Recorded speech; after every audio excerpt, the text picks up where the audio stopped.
Madame la ministre. La parole est à présent à monsieur Marcelin Nadeau pour le groupe GDR. Merci Madame la Présidente. Ma question s'adresse à Monsieur le Premier ministre. Des hommes, des femmes qui ont commis la faute de ne pas être contents d'avoir été si longtemps trompés, abusés, exploités. Qui veut du pain aura du plomb, au nom de la loi, au nom de la force, au nom de la France, au nom de la force de la loi qui vient de France. Ces quelques mots ne sont pas de moi, mais extraits d'un discours prononcé par feu Georges Gracian, le maire communiste de la ville du Lamentin de l'époque en Martinique, lors des funérailles d'une jeune ouvrière et de deux jeunes ouvriers tombés sous les balles des forces de police et de gendarmerie le 24 mars 1961. Ces quelques mots, j'ai tenu à les prononcer ici pour montrer ou démontrer, s'il en était besoin, la persistance des éléments de colonialité dans les relations entre la France dite métropolitaine et les 10 Outre-mer.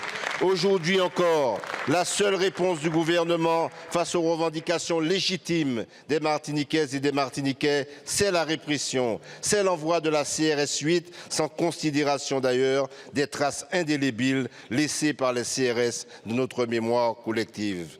Et pourtant, le 20 septembre 2024, vous avez été destinataire d'un courrier de notre groupe GDR, vous demandant notamment que l'État consente enfin à jouer son rôle face aux positions oligopolistiques des grands groupes de la distribution qui font les prix dans nos pays.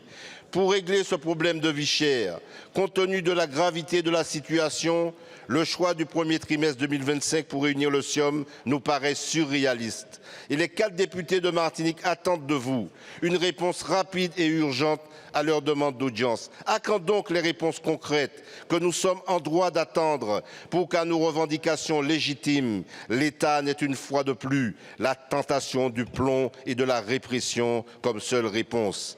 Et à quand le départ de la Martinique de la CRS 8 comme demandé par de nombreux élus de notre pays? Merci. Une CRS 8 qui a d'ailleurs sévi lundi dernier contre des manifestants pacifiques. Merci mon cher collègue. La parole est à monsieur François-Noël Buffet, ministre des Outre-mer.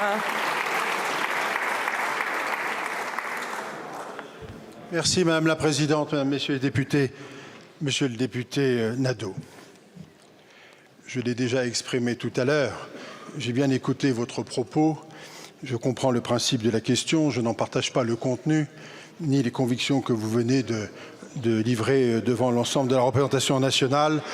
La France est partout, la République est partout et la République travaille pour l'ensemble de ses compatriotes sans exception aucune.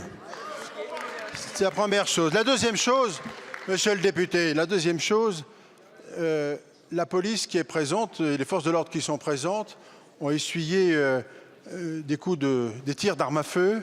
Nous avons plus d'une trentaine de gendarmes et policiers blessés, mais force doit rester à la loi, c'est le principe.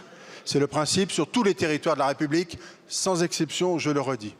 Sur le problème de fond que vous soulevez, qui est le problème de la vie chère et du prix, vous avez raison qu'il faut regarder cela avec beaucoup de détails. Nous avons, je l'ai dit tout à l'heure, de multiples raisons de traiter dans le fond tous les sujets, car il n'y a pas qu'un seul sujet. Vous en soulevez un en particulier, mais il n'y a pas que celui-là qui doit être regardé pour participer à la baisse des prix sur le territoire antillais. Je voudrais peut-être vous dire que l'État reste très engagé depuis longtemps, que par ailleurs le bouclier qualité-prix fonctionne et que nous sommes très engagés également sur les contrôles qui seront mis en place pour le respect des règles qui sont fixées sur ce territoire.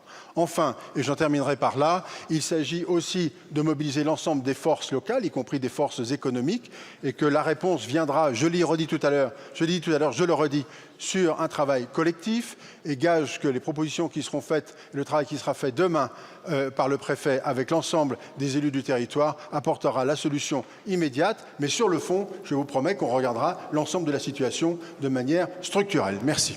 Je vous remercie, monsieur le ministre. La parole est à monsieur Mathieu Bloch pour le groupe